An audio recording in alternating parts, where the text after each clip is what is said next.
This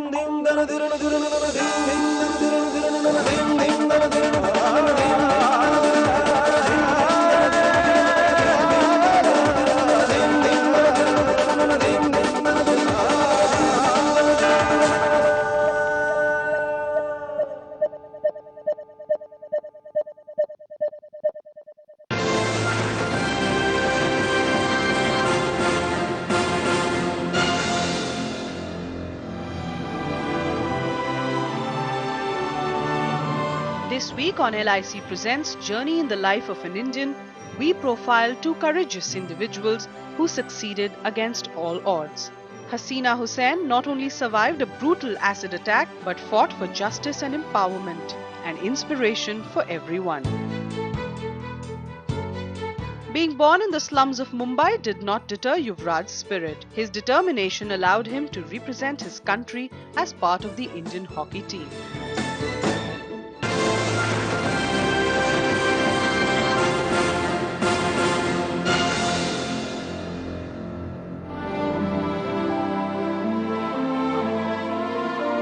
Her world has become dark.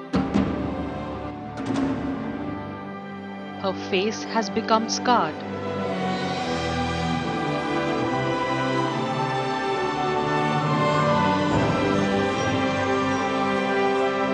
Hasina's world came to a standstill on April 20th, 1999. मेरी ज़िंदगी थम से गई थी, जैसे सब कुछ ख़त्म हो गया था मेरी ज़िंदगी में, क्योंकि मैं देख नहीं सकती थी और उसके ऊपर से डिस्फिगरमेंट। और जैसे मैंने डॉक्टर से बात की तो मुझे ये लगा कि मैं कभी ठीक हो ही नहीं सकती। Life as Hasina Hussain knew changed 15 years ago. A determined 20-year-old, Hasina was juggling between college and work to make ends meet.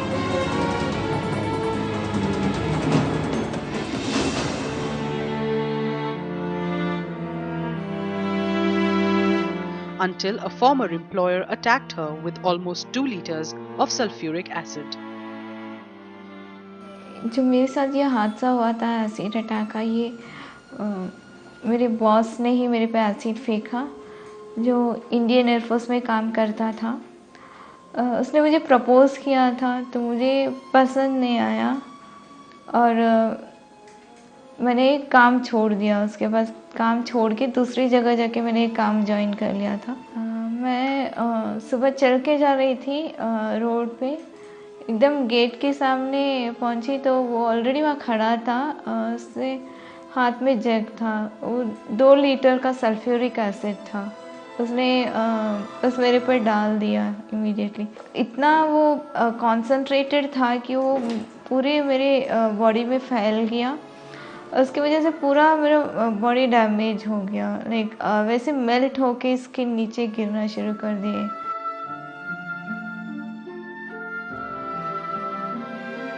Coping with the pain of the acid attack, battling blindness, gruesomely disfigured, and struggling with the emotions of being a victim, Hasina had almost given up. Her only pillar of strength was her family. Fingers काम नहीं करते थे, गले में कंट्रैक्चर्स थे, मैं खड़ी नहीं हो सकती थी। टोटली 100% डिसेबल, जो इंसान जिंदा लाश की तरह है तो वैसे थी। बस सांसें चलती थी। तो बहुत सारे लोग बोलते थे आके कि ये रह के भी क्या करेगी इस दुनिया में, इसको वहीं डॉक्टर से बोल के इंजेक्शन डाल देते, वहीं मर जाती तो अच्छा होता। ऐसा हाल था कि फाइनेंशियल प्रॉब्लम भी था, उसके ऊपर से ट्रैवल नहीं कर सकती थी, मेरे को लेके आ जाना आना बहुत मुश्किल था। तो डॉक्टर्स ने मेरी बहन को ड्रेसिंग करना सिखाया, तो मेरी बहन मेरे लिए ड्रेसिंग करती थी। Getting treatment after the attack was another hurdle for Hasina. As she shunted from one hospital to another, she came to terms with reality. The reality that she would never regain her vision and she would never look the same again. Parents को हमारा घर बेचना पड़ा, पूरा मेरा jewellery, mummy का jewellery बेचना पड़ा। और मेरे डैडी जो भी थे लोन लेके मेरी ट्रीटमेंट करा रहे थे। तो ऐसा ये हुआ है कि एक वक्त आया है कि फाइनेंशियल प्रॉब्लम की वजह से मुझे डिस्चार्ज करके घर भी बेच दिया गया। Overpowered by pain and angst, Hasina underwent 35 rounds of extensive reconstructive surgery. If it is a diluted acid, then the amount of damage that it causes is much less than if it is a concentrated acid. In her case, I think whoever did it had access to a fairly large quantity of concentrated acid. Her eyes were an immediate concern for us, and to do as many surgeries as we could to try and save her vision, which unfortunately we weren't able to do. We had to resurface her entire face. Her neck had a contracture, so the neck was kind of stuck onto the chest. Her hands were deformed, so she was not able to use her hands in her activities. So all this required multiple stages of surgeries to get her to come to any kind of presentable form and functional. But this brave heart had another battle to win. A trial court gave Hasina's attacker a jail term of only 5 years. She fought for justice until her culprit was awarded life imprisonment by the Bangalore High Court.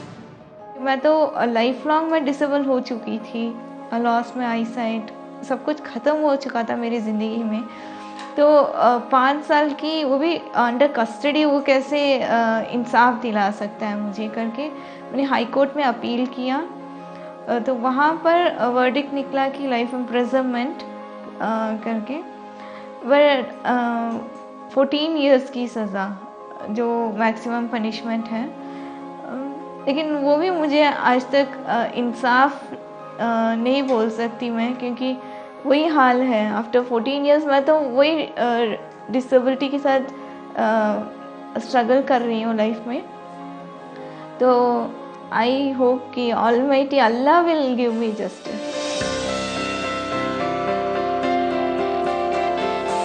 Finally, it was time to move on. While exploring new avenues, Hasina met her mentor, Shanti Raghavan. As the founder of Enable India, Shanti runs a charitable trust with a mission to empower people with disabilities. So I remember the day when she first came.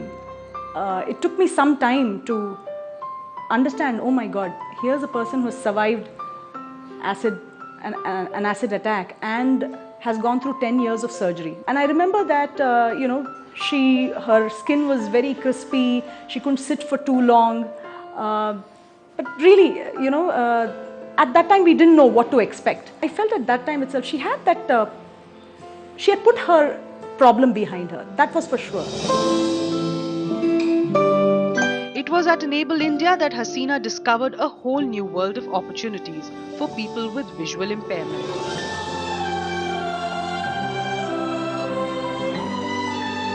She not only made new friends but also pursued a course in computer skills, making her employable. हादसे के बाद 10 साल मेरी ज़िंदगी बस surgery और एक court case ये फॉलोअप करते करते निकल गई थी, और मैं इससे थक चुकी थी कि कब तक चलेगा करके। तो मेरे बहुत सारे दोस्त हैं जो मुझे मोटिवेट करते थे, इनकरेज करते थे कि मुझे कुछ करना है, लेकिन सवाल था कि क्या करूँगी, क्योंकि अवेयरनेस नहीं था कि ब्लाइंड क्या कर सकते हैं। एनेबल इंडिया जाके मैंने सीखा कि एक डिसेबल भी खुशी से ज़िंदगी लीड कर सकती है इस सोसाइटी में। Hasina did not let her disability and disfigurement come in the way of earning a living for her family. She went on to bag a central government job in Bangalore, her hometown. Sometimes when people meet a visually impaired, they're very scared to give a job immediately. They'll not give the full work. She said, ma'am, you remember we learned how to do demos. I had gone and shown my manager the demo, and I'm working there now. I cook every day, I walk to my work. Oh, you use your cane every day? Yes. And for us, that's the symbol of independence. When you walk every day on your own, you're showing the world that I'll do it on my own. When I need your help, fine. But, walk with me. We now welcome to our stage the real star of our evening, Miss Hasina Hussain. As Hasina struggled to rewrite her destiny, organizations across India took cognizance of her grit and determination. A theatre and media company based in Mumbai organized a fundraiser to give her the much-needed financial support. She stepped out of her house after 10 years to come to Tata and talk about her problem. She was a very cheerful, happy girl, but when she spoke to the audience, everybody broke down. What she told me was that I don't want charity. I want to use the money to better my prospects, to improve my life. She had had 32 operations by that time, and I think she had a few more after that. And she was true to her word. Now an independent woman, even at home, Hasina carries out her household chores with much ease. But it is what she does alongside that steals the limelight. Hasina has made it her mission in life to help other acid attack survivors. Recently, she sent across another patient who was in a similar situation with acid burns. She helped her emotionally, she helped her financially as well with her support group that she has. And it's just nice to see how positive she is despite all these things. And I think it's important for all of us to take this message that what ultimately matters is how strong you can be in these situations and how much you can give back to people. And that it's not just on the surface that you see beauty, but there's a lot within which we don't often see.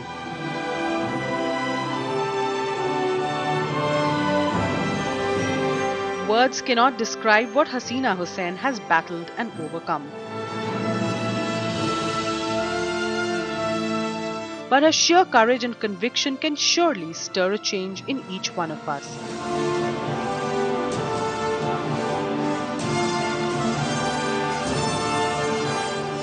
We salute this woman for her incomparable strength and compassion.